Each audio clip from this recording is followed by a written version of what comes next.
Gilles Goëlo, jeune bâtard breton, ramène de sa pêche une étrange sirène, Judith de Saint-Mélène. Son parrain, l'abbé de Talouette, lui apprend le secret de sa naissance. Gilles est le dernier descendant du Gerfaut, un tournemine. Parti en Amérique pour combattre aux côtés des insurgents, il retrouve son père, qui le reconnaît avant de mourir, et sauve la vie de Pongo, sorcier iroquois qu'il ramène avec lui. De retour en France, Gilles apprend que Judith, le jour de ses noces avec un certain Job Kernoa, a été enterrée vivante par ses frères. Gilles les retrouve et les tue tous les deux. Mais Judith n'est pas morte, et Gilles vole vers Paris où se cache celle qu'il aime. Le roi Louis XVI le nomme lieutenant en second. À Trianon, au cours d'une grande fête, Gilles et Pongo sont témoins d'un complot mené par Provence, frère du roi, et la comtesse de la Motte. Gilles court prévenir Axel de Fersen, favori de la reine, mais celui-ci l'insulte et Gilles furieux l'assomme. Winkelried, l'officier suisse, l'emmène chez Baumer et Bassange, car il souhaite acquérir pour la duchesse d'Albe le fameux collier refusé par Marie-Antoinette. Gilles apprend que Judith est devenue lectrice de la comtesse de Provence. Il part à ses recherches et la retrouve en compagnie d'un homme étrange, Cagliostro, à qui il sauve la vie. Mais Cagliostro l'hypnotise et disparaît avec Judith. Désespéré, le jeune homme rejoint ses amis Winkelried et Pongo.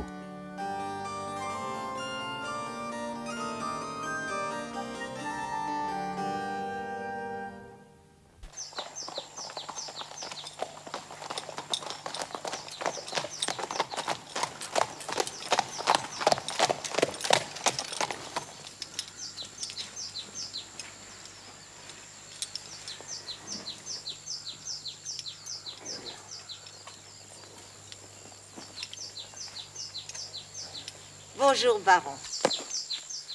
Je vous amène le jeune officier dont je vous ai parlé, mademoiselle. Voici le chevalier Gilles de Tournemine de la Hunaudet. Enchanté, mademoiselle. Gilles, voici mademoiselle Marguerite Marjon, qui acceptera peut-être de te garder dans sa maison. J'ai tout accepté. Vous me plaisez beaucoup, chevalier. Ah, vous me voyez confus, mademoiselle. Mais ça vous va très bien. C'est un privilège de l'âge pour une femme de pouvoir dire à un homme ce qu'elle pense sans crainte du ridicule. Entrez-nous. Pongo, tu mets les chevaux à l'écurie et tu nous rejoins.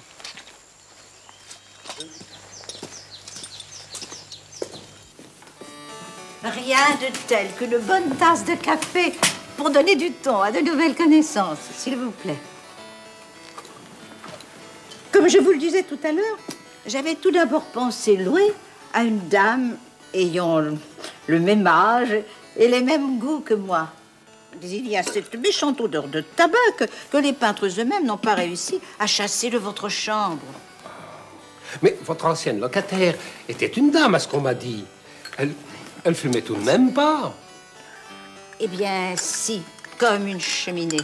Mais elle était charmante, oh, le meilleur ton, les grandes manières.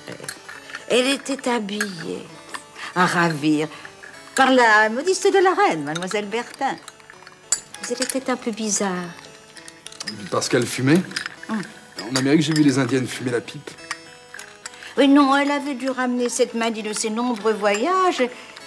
Elle avait une voix un peu rude, oui. Il lui arrivait même de jurer. Oh. Mais elle aimait à faire des armes, le matin, au jardin.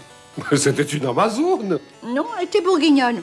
Et quand elle est repartie pour l'Angleterre, elle était accompagnée d'une dame russe, fort jolie, qui ne la quittait plus. Oh, Nervette, vous êtes sûr qu'elle n'était pas élevée chez les dragons? Oh, vous n'y pensez pas, baron. Mademoiselle la chevalière d'Éon, c'était comme moi, une vraie jeune fille. Oh. Vous me permettez?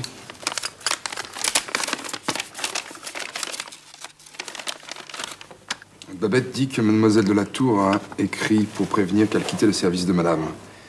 Elle entre au couvent, n'en sait pas plus, signée la pervenche. Au couvent, mais quel couvent? Sa fiancée a disparu. Le pauvre garçon est dans tous ses états. Oh, le malheureux. Mais que peut-on faire? Rien, mademoiselle, on ne peut rien faire. Ton Nervette, si. Il n'y a qu'à visiter les couvents. La bonne idée. Il y en a 5 ou 6 000 en France. Ah, vous sortez, chevalier. N'oubliez pas de prendre votre clé si vous devez rentrer tard. Je vais juste faire un tour. J'aime me promener à la fraîcheur du soir. C'est vrai qu'il commence à faire frais. Vous avez raison. Promenade vous fera du bien. Et monsieur de Pongo, lui, il craint la fraîcheur du soir? Lui, il ne craint rien du tout. Ni la fraîcheur, ni la chaleur, ni la peur, ni la douleur. Et tout ce qui peut affaiblir l'homme. C'est un Indien de pure race. Un Indien? Un vrai? Tout ce qu'il y a de plus vrai. Un Iroquois, même. Un Iroquois? Vous n'allez pas en avoir peur. Pas vous. Et mais pourquoi pas moi? Rester seul la nuit avec un Iroquois dans la maison, est-ce que vous vous rendez compte de ce que ça représente? Ça veut dire que vous êtes désormais mieux gardé que la reine dans son palais. Non. Tout compte fait, c'est plutôt flatteur. Hein? Bonne soirée. Bonne promenade.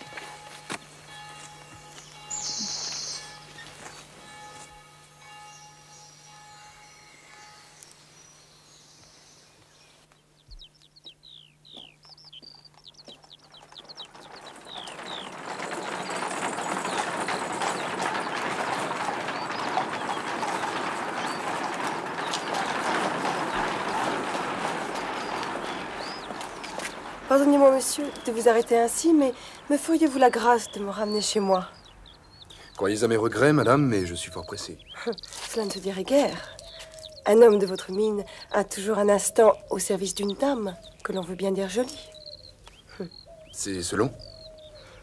Vous n'êtes guère galant, monsieur de Tournemine, et je crains que l'on ne m'ait trompé sur vous. Qu'est-ce on et d'où savez-vous mon nom? Vous êtes aussi curieux que peu aimable. Alors, vous refusez vraiment de m'accompagner?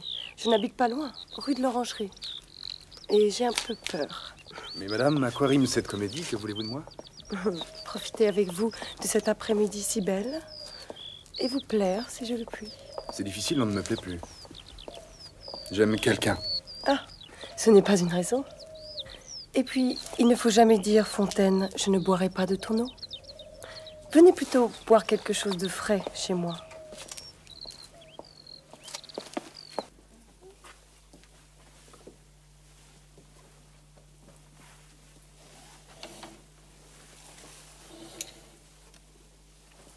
C'est une aventure que vous m'offrez?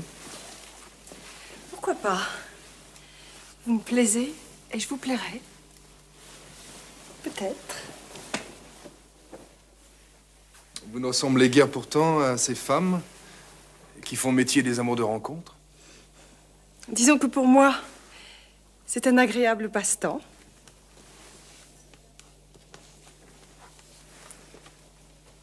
Et vous venez souvent ici avec un homme? Si votre vanité peut y trouver son compte, pas très souvent.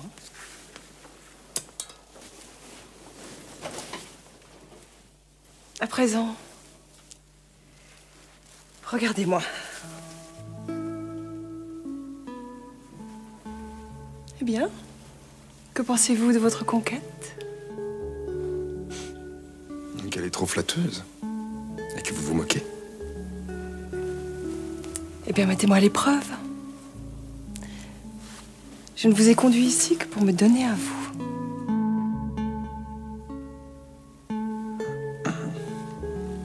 En ce cas...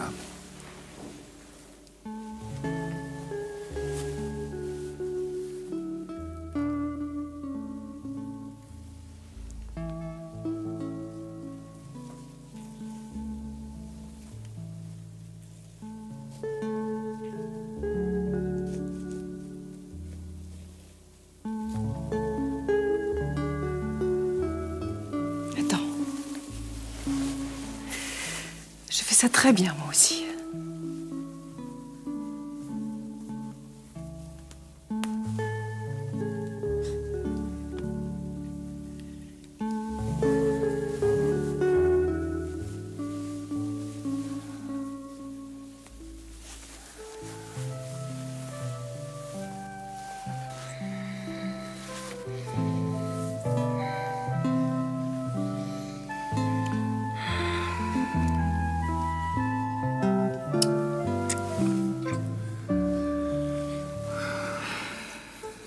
Comment t'appelles-tu? Anne. Anne. C'est un nom que j'aime. C'est un nom de chez moi.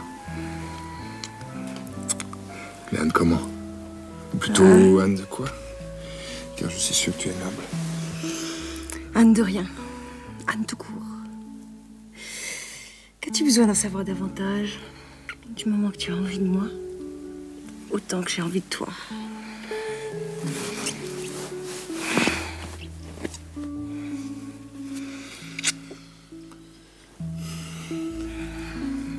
Permets-moi de te dire que pour l'instant, j'ai envie d'autre chose.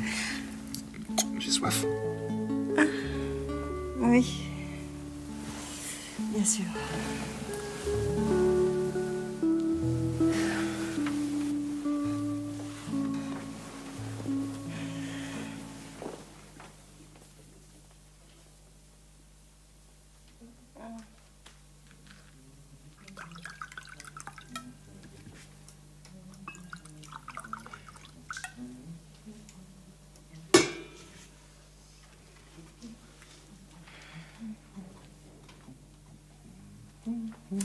Il est frais, juste un point. Qu'est-ce que c'est? Du vin de Vouvray. Tu aimes? Délicieux.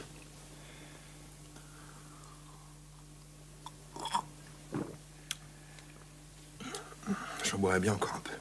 Tiens, Et toi? sois sans crainte. Je vais me resservir.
Tu es déjà réveillée?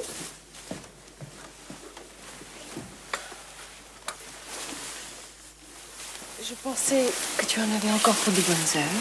Je vous en prie, nous n'en sommes plus là. Vous m'avez joué une comédie ridicule, à présent j'attends vos explications. Et d'abord, qui êtes-vous?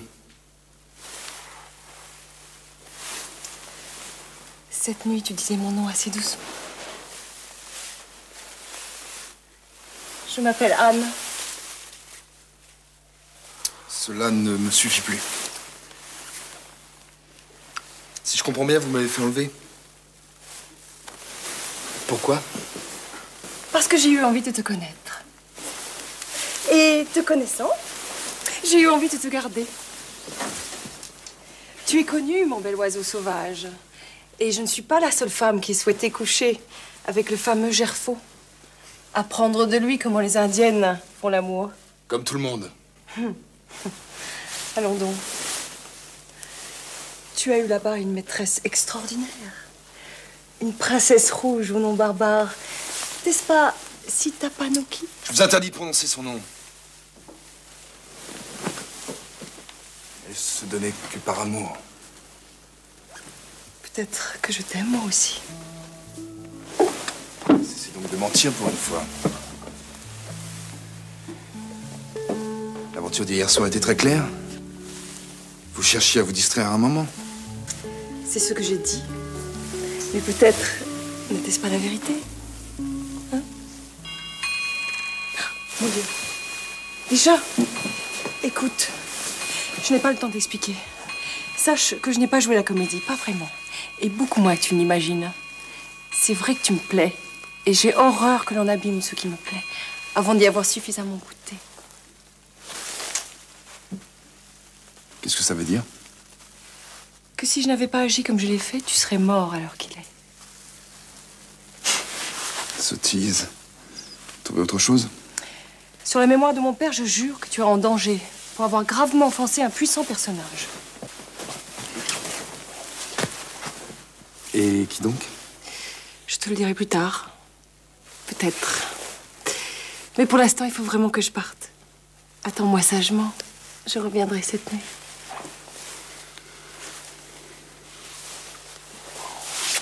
Ça ne partira pas avant de m'avoir dit. À tout à l'heure. Prends des forces. Nous en aurons besoin.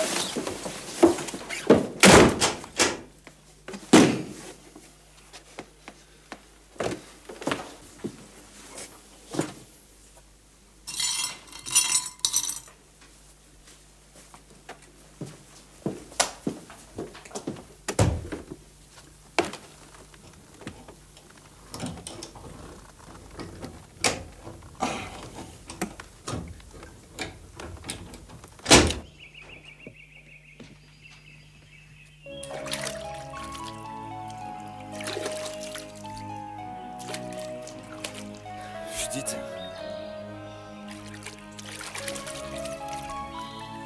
Judith! Judith!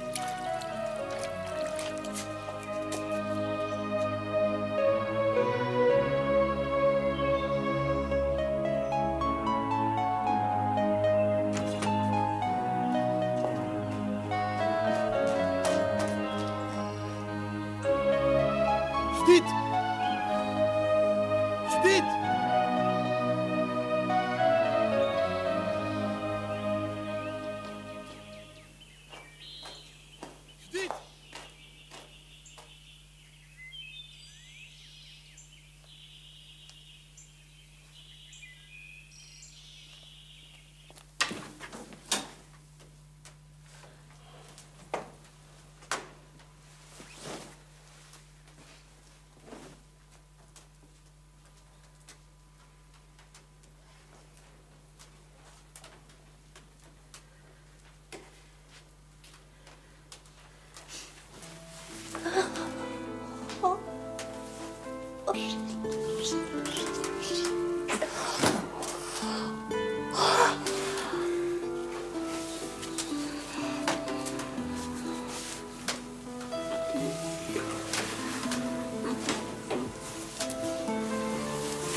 Pourquoi? Oh, Gilles.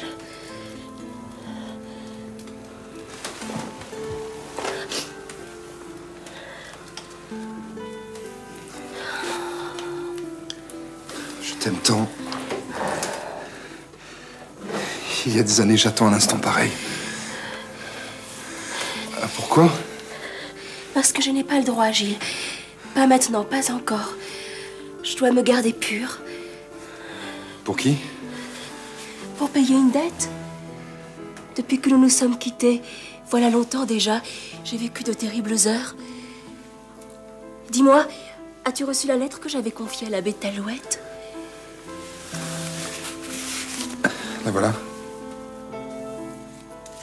Elle ne me quitte jamais.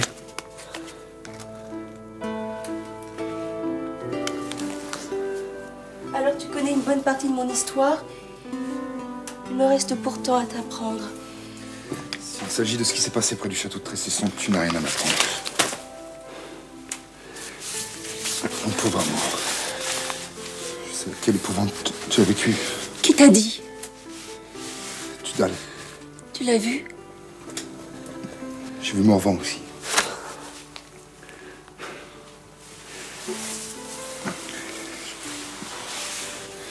Judith.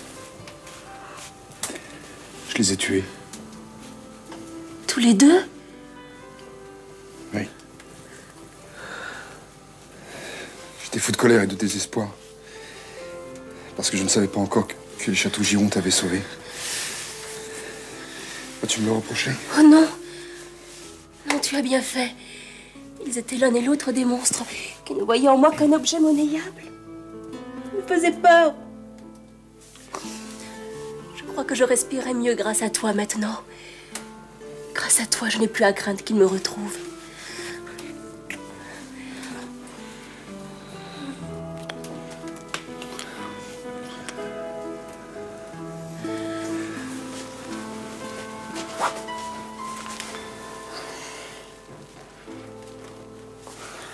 Mais pourquoi, mon Dieu, pourquoi? Pourquoi ne m'as-tu pas attendu comme tu me l'avais promis? Tu n'as rien compris? Mes frères m'avaient enlevé du couvent par ruse. Ils allaient me marier de force. Pouvais-je leur dire que je t'attendais? J'ai dû m'enfuir, Gilles, pour échapper au vieillard auquel j'étais destinée. Mais pourquoi avoir épousé ce médecin de Vannes? Chopkirnoa, il m'avait trouvée à moitié morte. Il m'a sauvée, m'a rendue à la vie. Il s'est mis à m'aimer sans oser le dire. Hein? J'ai vite compris. Tu l'as aimé aussi, peut-être? Non. Mais quand il m'a proposé de me donner son nom, j'ai accepté. Je pensais que c'était le meilleur moyen de me tenir à l'abri de mes frères.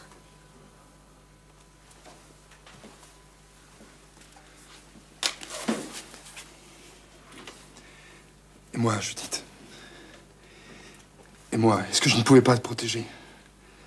Et je ne pensais pas te voir revenir. Le temps passait, et j'ai fini par comprendre que nous avions fait un rêve impossible, irréalisable, Gilles. Judith, je ne suis plus le petit bâtard de Kervignac. En Amérique, j'ai retrouvé mon père. Je m'appelle Gilles de Tournemine. Et je suis digne de toi. Je suis second lieutenant aux gardes du corps. Nous pouvons nous marier. Non, c'est impossible. J'ai promis à monsieur de Cagliostro... Ce charlatan! Qu'est-il pour toi? Tout simplement l'homme qui m'a rendu la raison. J'étais presque folle lorsque je suis arrivée chez ma tante de Saint-Ange. Je faisais de terribles cauchemars dès que je fermais les yeux. Je sentais la terre m'étouffer. Ma tante connaissait Cagliostro, elle l'a fait venir. Et peu à peu, j'ai retrouvé la santé, la paix, presque la joie. En échange de quoi il exigeait de toi ce vœu de chasteté. Ne sois pas stupide. Quand il me soignait, il s'est aperçu que je pouvais dire l'avenir quand il m'endormait. C'est un don très rare, paraît-il, mais qui disparaît dès qu'une vierge devient femme.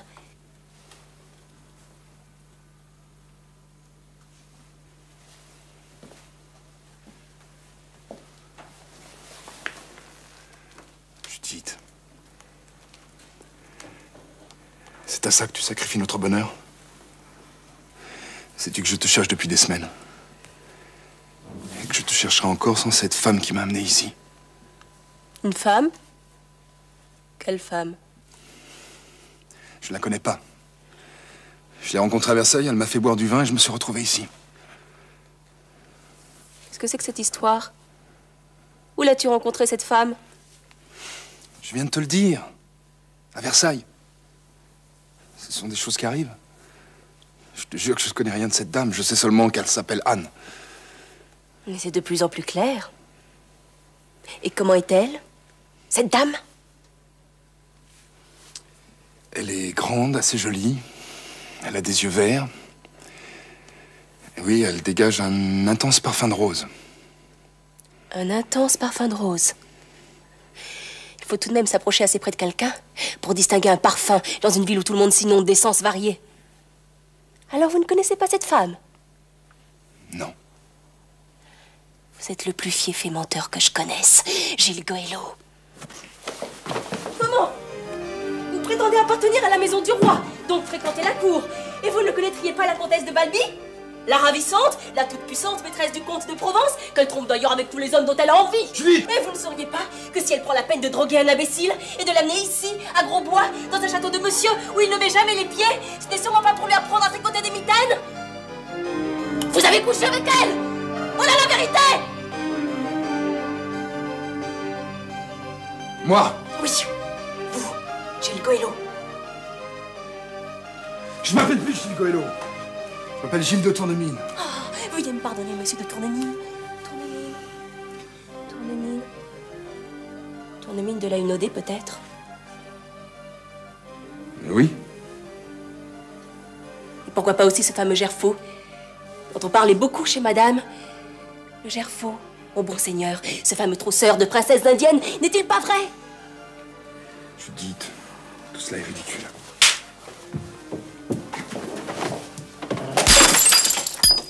Je ne vous le fais pas dire!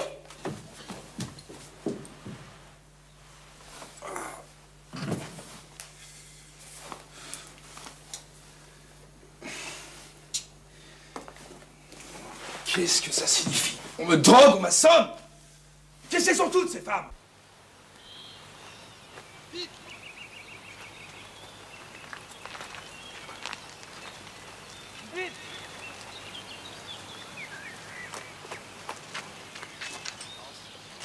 C'est ridicule. Judith!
Alléluia! Enfin, qu'est-ce qui se passe? C'est la guerre? Une attaque d'Indiens? Et après, qui en avez-vous, mademoiselle? Mais nous étions très en peine de vous, mon ami. Bon, où étais-tu passé, chevalier? On t'a attendu toute la nuit.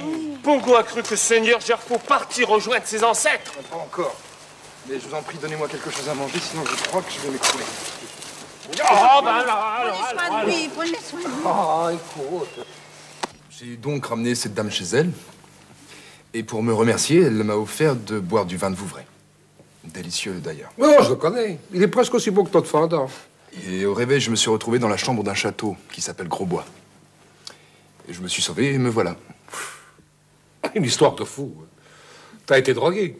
Et ici, que s'est-il passé? Oh. Ça aussi, c'est une histoire de fou. Je m'apprêtais à rentrer quand des hommes masqués ont envahi le jardin. Ils m'ont enfermé en menaçant de brûler la maison si je levais seulement le petit doigt. Hein, comme ils en avaient après vous, je leur ai dit que vous étiez absent et ils ont pris position dans le jardin. Ils étaient nombreux? Oh, au moins une vingtaine. Oh, ouais. Je ne sais pas qui vous en veut, mais ça doit être un personnage important. Et comment vous en êtes-vous débarrassé? Pongo, tu les as tués à coups de flèche? Oh, nous avons pensé que ça ferait trop désordre. J'ai appelé Pongo, il est arrivé déshabillé. Ça m'a beaucoup choqué. Plus facile, pour sortir nuit sans être vu. Pongo a sauté sur un arbre, puis autre arbre, puis sur mur. Et Pongo a couru prévenir frère Baron. Qu'a été chercher les frères suisses à l'auberge de Londres. Mais parce que pour la bagarre, tu peux compter sur les Suisses, hein. Malheureusement, il n'y a pas eu de bagarre. Oh, tout de même. Bon. Juste quelques orions. Hein. Oh, tu comprends. Quand la bande de malfrats a vu arriver une escouade de Suisses conduite par un Indien tout nu, ça leur a fait un choc, hein. Alors, ils n'ont pensé qu'à une chose, c'est à se tirer de là au plus vite. Le moral y était plus, tu comprends. Et ensuite, que s'est-il passé? Oh, je donnais quelques bonnes bouteilles à ces braves Suisses. Ils sont partis. Ah. Et nous avons continué à veiller en préférant vous attendre en cas d'un retour offensif. Je suis vraiment désolé, mademoiselle. Mais Je ne sais que vous dire. Il ne faut pas, au contraire. C'est passionnant. Oh, oh, oh. Une petite liqueur. Hein? Moi, je n'ai qu'un regret. C'est l'absence de Mademoiselle Déon. La chère créature aurait adoré cela. Bon, maintenant, il s'agit de savoir qui vous en veut. Ah, mais attendez. Pendant que je giflais à des malfrats, j'en ai entendu un autre dire « Monseigneur sera pas content ». T'as idée de ce que ça peut être, ce Monseigneur-là? Le comte de Provence, sans aucun doute. Le comte de Provence. Vous avez des ennuis avec le frère du roi? L'auriez-vous offensé? Pongo l'a assommé pour lui reprendre une lettre qu'il avait volée chez la reine. Mais ce que je n'arrive pas à comprendre, c'est comment il a fait pour le savoir. L'homme n'a pas pu voir Pongo. Il peut pas savoir. À la cour, tout est possible. Cette lettre, à qui l'as-tu remise? Je l'ai rendue à celui qui l'avait écrite. Le comte de Fersen, sans doute. Comment le sais-tu? Parce que le seul familier de la reine dont les lettres peuvent intéresser Monseigneur, c'est lui. Hein. Ça fait... Et où la lui es-tu remise?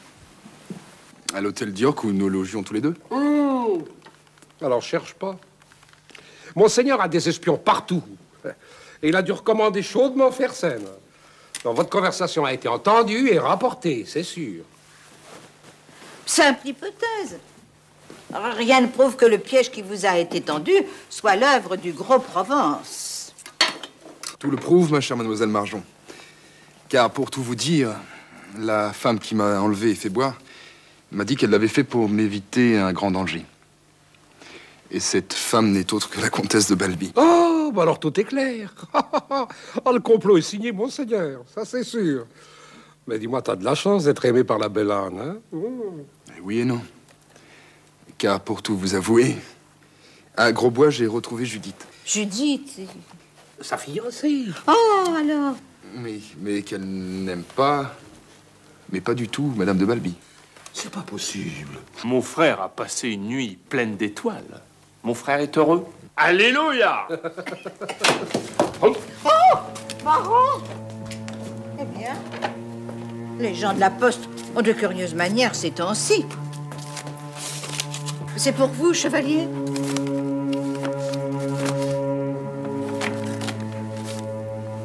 Vous avez eu grand tort de ne pas suivre mon conseil, chevalier.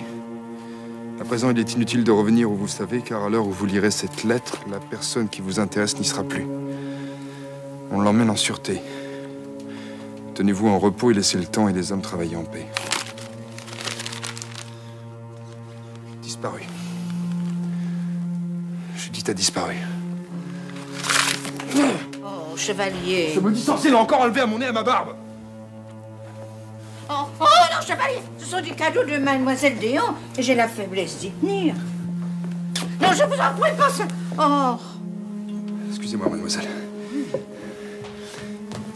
Pongo, rien vu. Va me sceller Merlin. Il faut que je retourne là-bas. Les traces doivent être encore chaudes et je la retrouverai, sinon je ne suis plus Gerfaut. Tu ne peux pas y aller. N'oublie pas ton service. Il y a jeu chez le roi ce soir. Et non seulement ta compagnie est de garde, mais t'es désigné prêtre à la manche du roi. Du roi, qui seul doit compter. 64. C'est à vous, Majesté.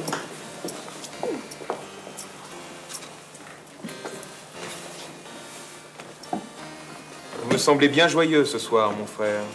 Je suis toujours joyeux, sire, lorsque j'ai le bonheur de passer une soirée en votre compagnie et en celle de la reine, ma sœur, qui me paraît plus éclatante que jamais. Joyeux et galant. Vous nous comblez, mon frère. Jouerez-vous avec nous? Ne lui gâchez pas sa soirée, madame. Vous savez bien que monsieur est comme vous, le loto l'ennuie. 67. Ah, c'est à moi.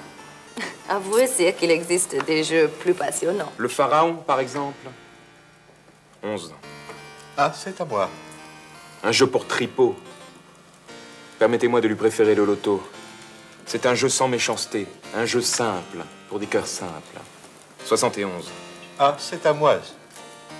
Qu'en pensez-vous, monsieur de Vaudreuil? Mais que le roi a raison, comme toujours. Voilà une opinion nouvelle chez vous, monsieur. Sire, ne malmenez pas trop ce pauvre Vaudreuil. Parce qu'il est de vos amis et que vous appréciez ses plaisanteries. Le malheur est qu'elles ne sont pas toujours du goût de tout le monde. 55. C'est à moi.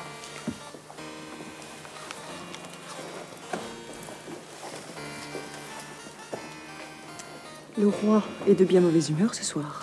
Savez-vous pourquoi, baron? À cause d'une petite aventure qui lui est arrivée ce tantôt dans les jardins de Trianon. Mais encore. Le roi s'était endormi en lisant un livre de chasse.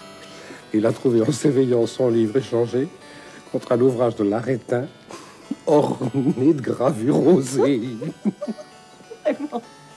Oh, le roi s'est fâché. Il a dit à la reine qu'elle ne savait s'entourer que de catins et de croquants. C'est comme j'ai l'honneur de vous le dire, madame. Et l'auteur de cette plaisanterie serait votre œil? Qui voulez-vous que ce soit? 60. C'est à vous, mon ami. Puis-je me permettre de dire à Sa Majesté qu'elle est éblouissante?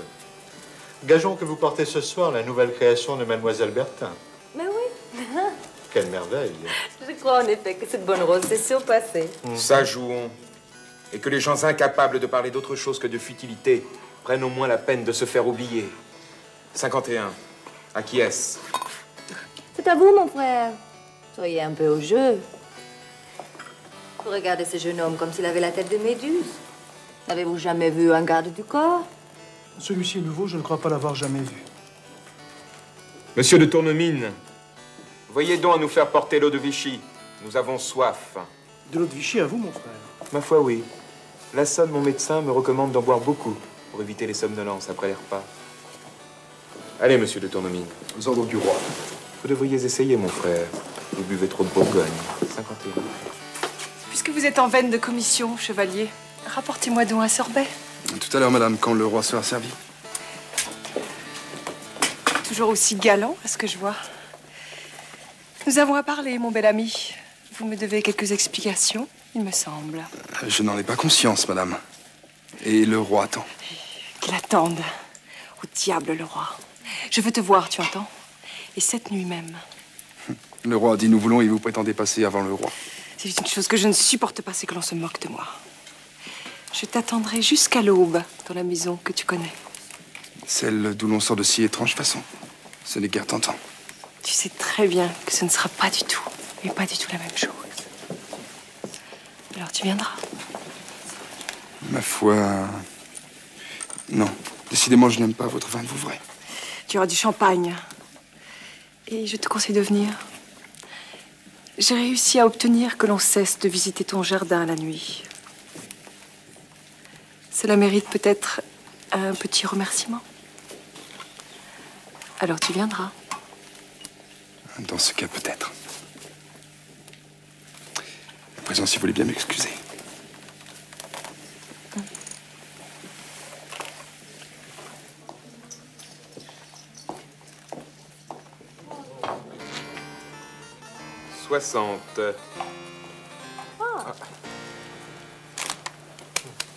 Bravo!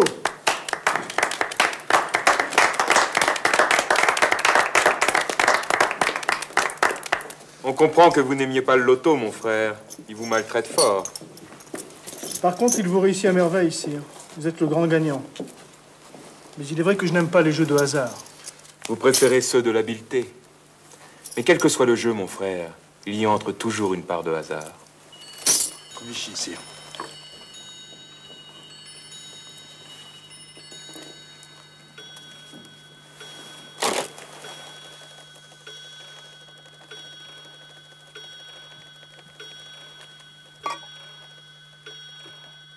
Allons souper. Venez-vous, madame? Non, sire. Vous souperez sans moi. Je préférerais descendre sous la terrasse avec mesdames pour prendre le frais. Il fait une chaleur insupportable et je n'ai pas faim. Avec votre permission. Eh bien, allez, madame. Mais ne vous attardez pas trop au jardin. Les nuits d'été réservent parfois des surprises passées minuit. Et vous pourriez prendre froid.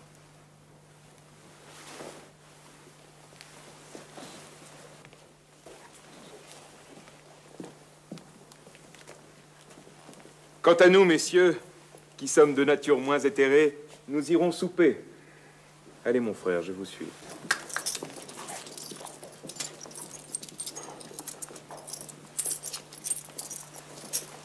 Venez, monsieur, nous avons un mot à vous dire.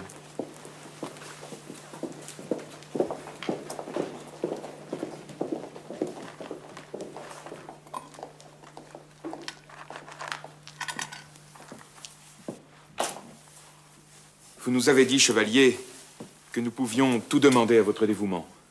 Tout, sire. Rien ne me rendrait plus heureux que de donner ma vie pour le roi. Et le roi le sait. Cela n'ira pas jusque-là pour ce soir. Nous voudrions de vous un service très personnel. Ne le prenez pas en mauvaise part et n'allez pas vous imaginer que nous souhaitions vous voir vous livrer à l'espionnage. L'espionnage, sire? Encore une fois, ne vous méprenez pas. Nous souhaitons seulement que vous descendiez sur la terrasse et que vous y observiez discrètement Sa Majesté la Reine. Nous désirons nous assurer qu'elle ne se laissera pas entraîner par ses amis à retourner cette nuit à Trianon pour y jouer au pharaon, dans la tranquillité de sa maison et loin de nos regards. Voyez-vous, la reine est trop bonne. Elle résiste mal à ses amis. En outre, elle aime un peu trop ce jeu détestable, à la faveur duquel on lui extorque de véritables fortunes. Vous me comprenez bien? Oui, sire. Si Sa Majesté se rend effectivement à Trianon, que devrais-je faire? Revenir nous le dire. Vous êtes autorisé au besoin à dire que l'on réveille le roi. Bien, sire. Et si Sa Majesté ne va pas à Trianon? Si Sa Majesté regagne ses appartements après sa promenade? Eh bien, chevalier, vous ferez comme tout le monde. Vous irez vous coucher. Et nous ne parlerons plus jamais de tout ceci. Il s'agit d'une mission tout à fait exceptionnelle. C'est bien compris? Oui, sire. Le roi sera obéi à la lettre. Soyez-en remerciés. Allez, monsieur de Tournemine. Majesté.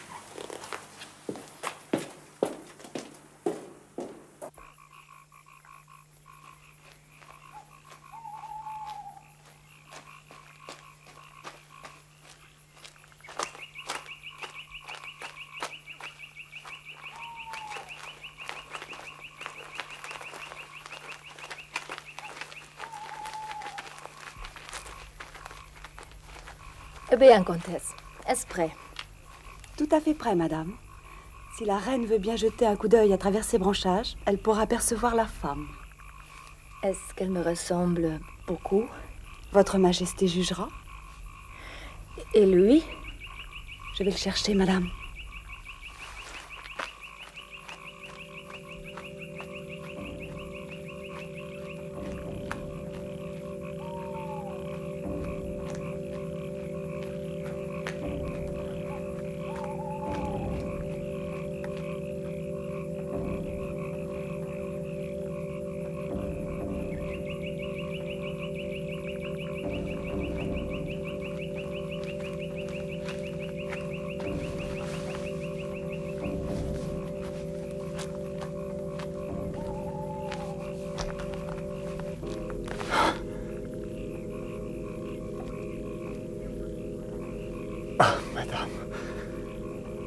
Madame.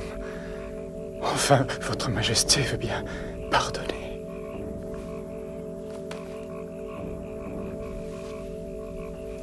Vous savez ce que cela veut dire? Ce n'est pas possible. Je rêve. Alerte! Voici madame et madame la comtesse d'Artois qui viennent par ici.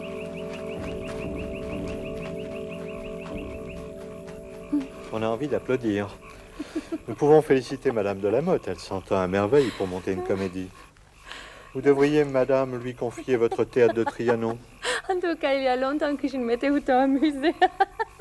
Était-il assez ridicule, ce malheureux homme? Mais qui est cette femme? C'était peut-être le costume, mais elle m'a paru faire assez bien illusion. Où l'a-t-on trouvée? Au Palais Royal. C'est une certaine demoiselle Oliva, barboteuse de ruisseau, qui vit de ses charmes. Voilà pourquoi je dis que ce cardinal est un imbécile de s'être laissé duper de la sorte. Lui, grand aumônier de France, ancien ambassadeur à Vienne qui me connaît depuis l'enfance. Vous plaindriez-vous, madame, que la comédie est trop bien réussie? Je me plains de ce que ce misérable ait pu me confondre avec une fille de rien. Madame, comme votre majesté le est. Je ne l'ai pas trouvé si ridicule, moi, mais plutôt pitoyable et bien malheureux. Il aime qui le déteste. Qui le déteste, qui l'exècre. Vous avez de la pitié de reste, ma bonne compagne. Vous avez vu un amoureux où je n'ai vu, moi, qu'un ambitieux, insolent, qui souhaite se servir de moi pour devenir Premier ministre. On a déjà vu des ministres de moins bonne famille. Après tout, c'est un prince de roi. Encore une plaisanterie de ce goût, monsieur. Et vous ne compterez plus parmi le nombre de mes amis. Rentrons. Je sens un peu de frais.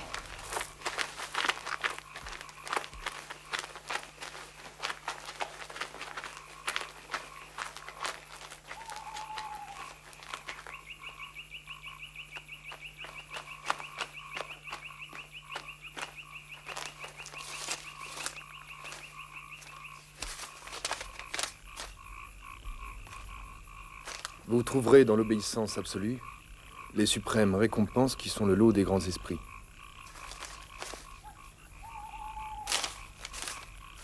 Voilà qui n'arrange rien.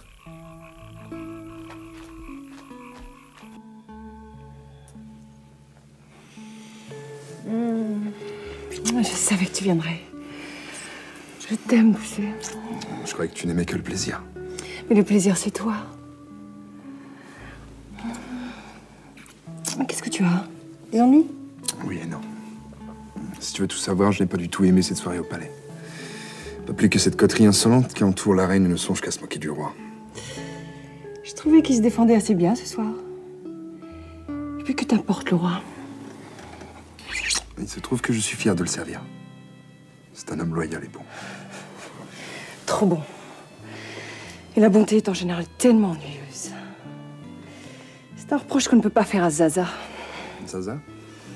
Louis-Xavier, comte de Provence. Ça fait Zaza pour moi. Il est méchant comme la cale. Et tu trouves cela amusant? Quelquefois.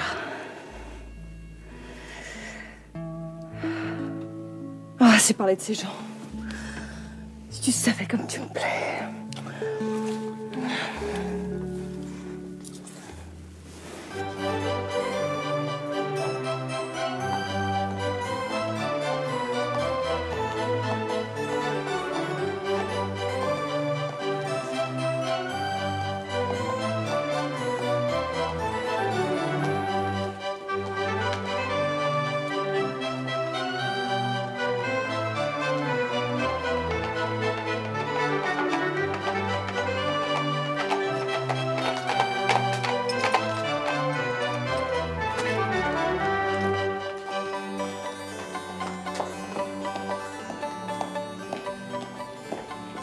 Que la reine vous attend, monsieur?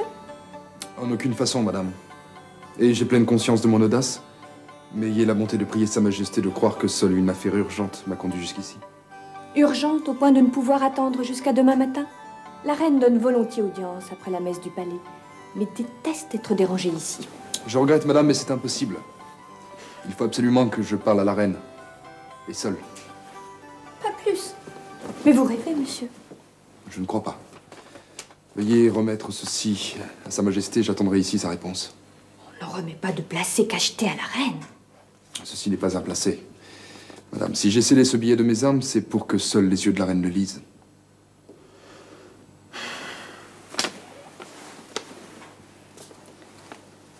Attendez-moi ici, monsieur.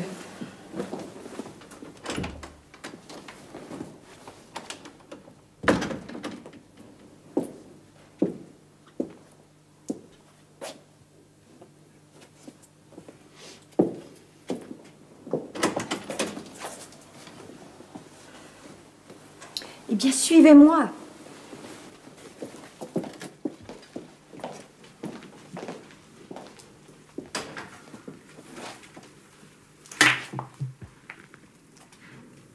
Il faut une rare audace, monsieur, pour forcer ainsi ma porte. Eh bien, qu'avez-vous à dire? Puis-je rappeler à Sa Majesté que j'ai également osé la prier de me recevoir seule? Je n'ai pas de secret pour Madame Dossan. Et d'abord, qu'est-ce que ce billet que vous m'avez fait remettre? D'où vient-il? Du bosquet de Vénus, madame. Je l'ai trouvé hier un peu après minuit. Ah.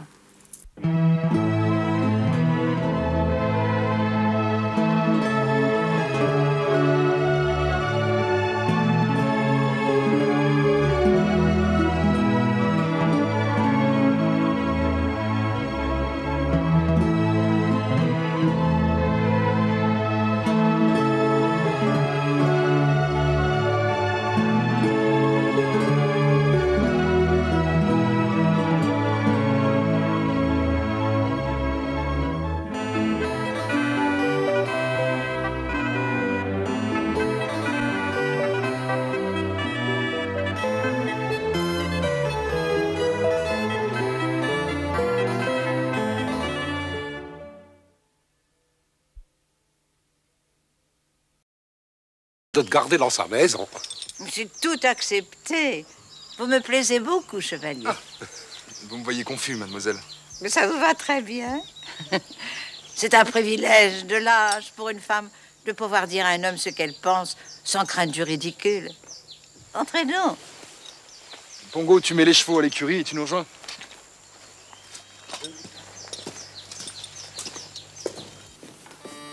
Rien de tel qu'une bonne tasse de café pour donner du ton à de nouvelles connaissances, s'il vous plaît. Comme je vous le disais tout à l'heure, j'avais tout d'abord pensé louer à une dame ayant le même âge et les mêmes goûts que moi. Mais il y a cette méchante odeur de tabac que les peintres eux-mêmes n'ont pas réussi à chasser de votre chambre. Mais votre ancienne locataire était une dame, à ce qu'on m'a dit. Elle fumait tout de même pas. Eh bien, si, comme une cheminée. Mais elle était charmante, oh, le meilleur ton, les grandes manières. Elle était habillée, à ravir, par la modiste de la reine, mademoiselle Bertin.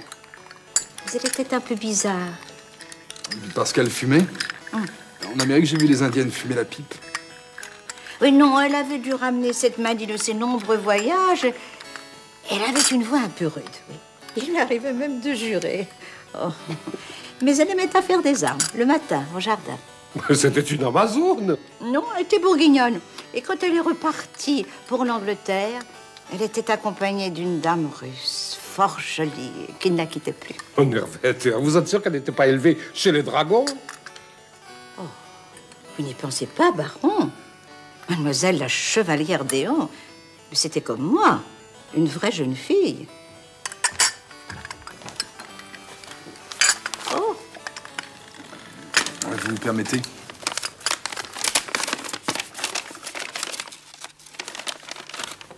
Babette dit que mademoiselle de la Tour a écrit pour prévenir qu'elle quittait le service de madame. Elle entre au couvent, n'en sait pas plus, signé la pervenche. Au couvent, mais quel couvent? Sa fiancée a disparu. Le pauvre garçon est dans tous ses états. Oh, le malheureux. Mais que peut-on faire? Rien, mademoiselle, on ne peut rien faire. Ton Nervette, si. Il n'y a qu'à visiter les couvents. La bonne idée. Il y en a 5 ou 6 000 en France. Ah, vous sortez, chevalier. N'oubliez pas de prendre votre clé si vous devez rentrer tard. Je vais juste faire un tour. J'aime me promener à la fraîcheur du soir. C'est vrai qu'il commence à faire frais. Vous avez raison. Promenade vous fera du bien. Et monsieur de Pongo, lui, il craint la fraîcheur du soir? Lui ne craint rien du tout. Ni la fraîcheur, ni la chaleur, ni la peur, ni la douleur. Et tout ce qui peut affaiblir l'homme. C'est un Indien de pure race. Un Indien? Un vrai? Tout ce qu'il y a de plus vrai. Un Iroquois, même. Un Iroquois? Vous n'allez pas en avoir peur. Pas vous.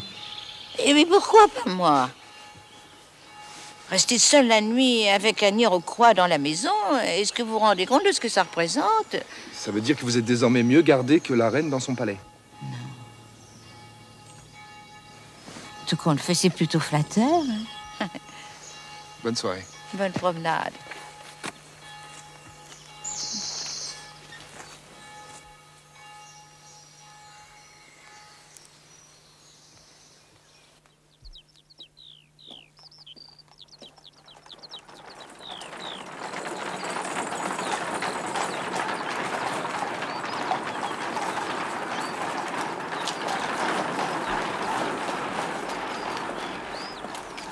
Pardonnez-moi, monsieur, de vous arrêter ainsi, mais me feriez-vous la grâce de me ramener chez moi?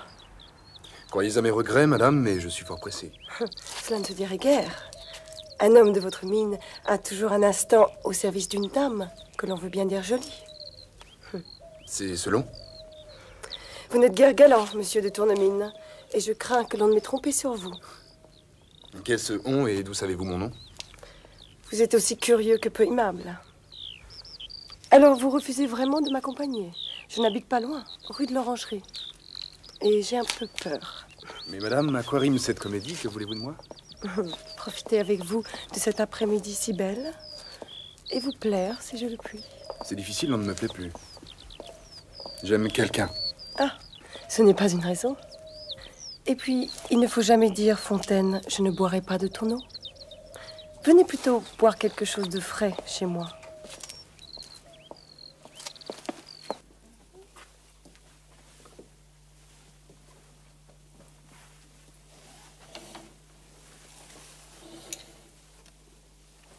C'est une aventure que vous m'offrez? Pourquoi pas? Vous me plaisez et je vous plairai. Peut-être.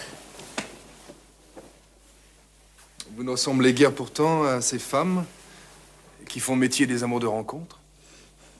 Disons que pour moi, c'est un agréable passe-temps.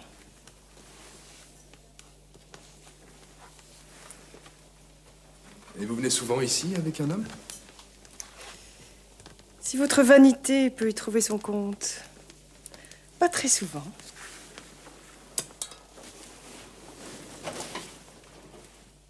À présent,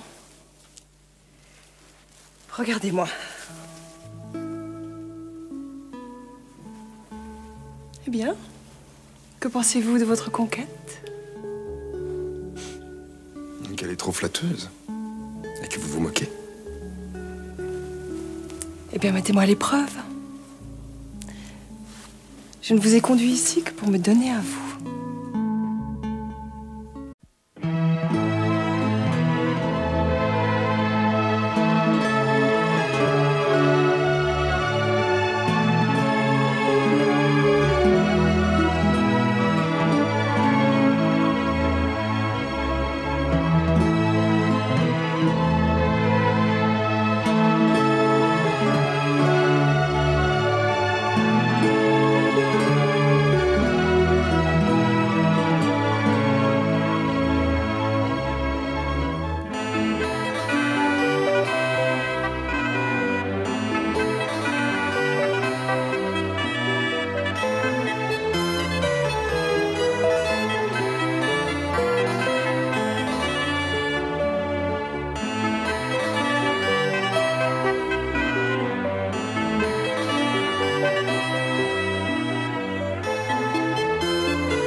Gilles Goëlot, jeune bâtard breton, ramène de sa pêche une étrange sirène, Judith de Saint-Mélène.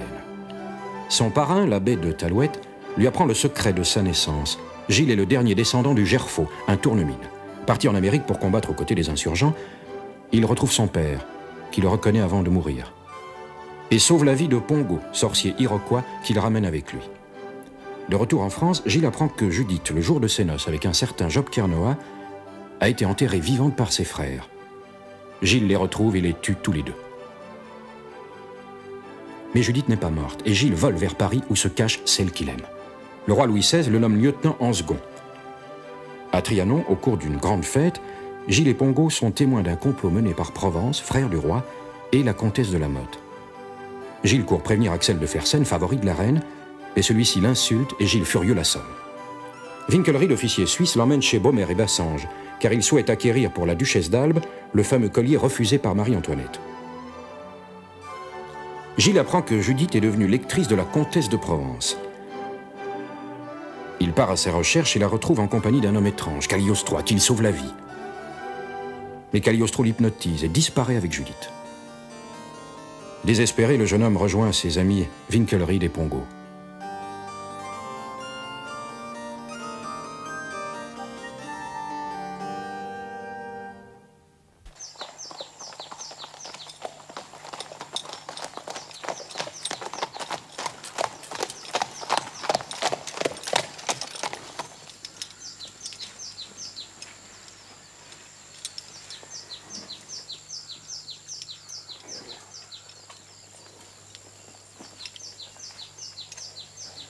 Bonjour, baron.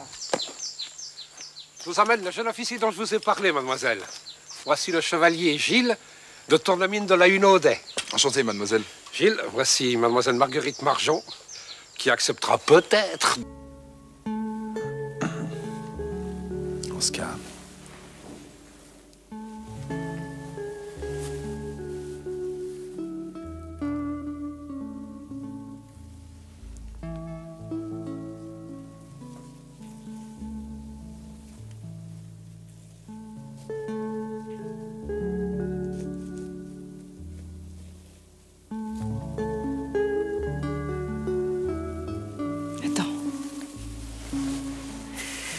Je fais ça très bien, moi aussi.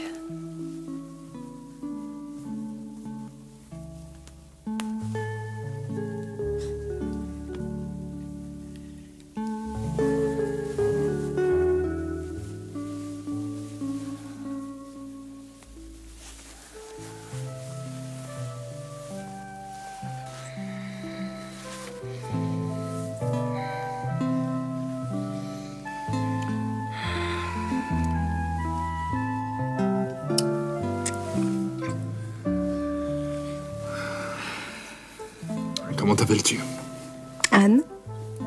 Anne. C'est un nom que j'aime. C'est un nom de chez moi. Mais Anne comment? Ou plutôt Anne de quoi? Car je suis sûr que tu es aimable. Anne de rien. Anne tout court. Qu'as-tu besoin d'en savoir davantage?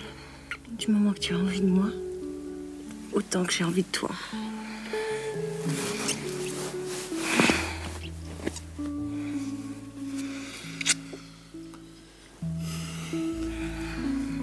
Permets-moi de te dire que pour l'instant, j'ai envie d'autre chose. J'ai soif. Ah. Oui. Bien sûr.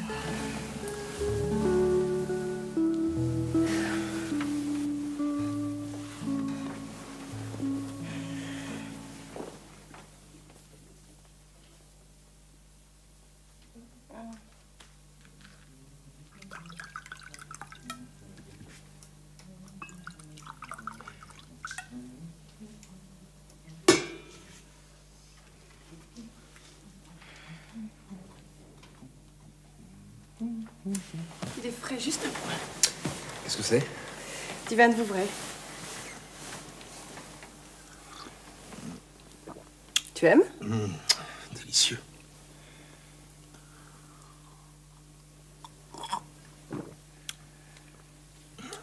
Je boirais bien encore un peu. Tiens. Et toi? Sois sans crainte. Je vais me resservir.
Tu es déjà réveillée?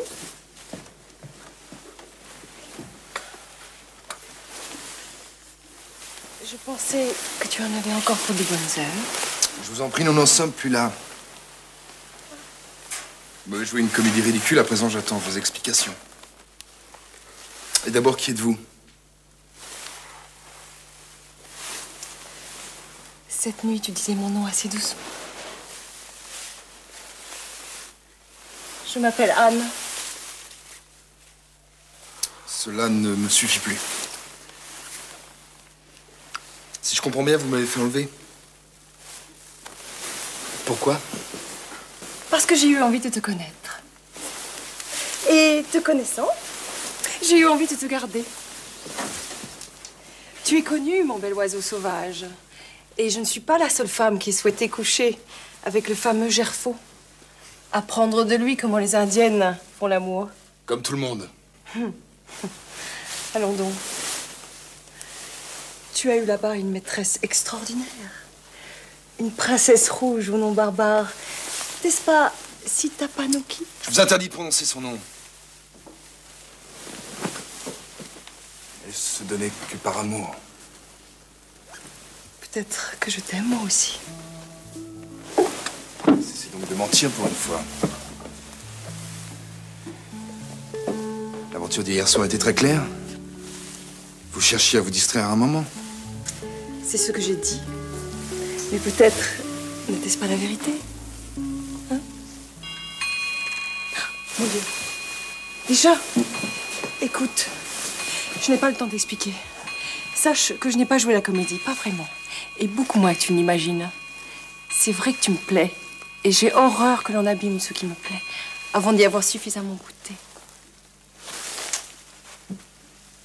Qu'est-ce que ça veut dire? Que si je n'avais pas agi comme je l'ai fait, tu serais mort à l'heure qu'il est. Sottise. Trouvez autre chose? Sur la mémoire de mon père, je jure que tu es en danger pour avoir gravement offensé un puissant personnage.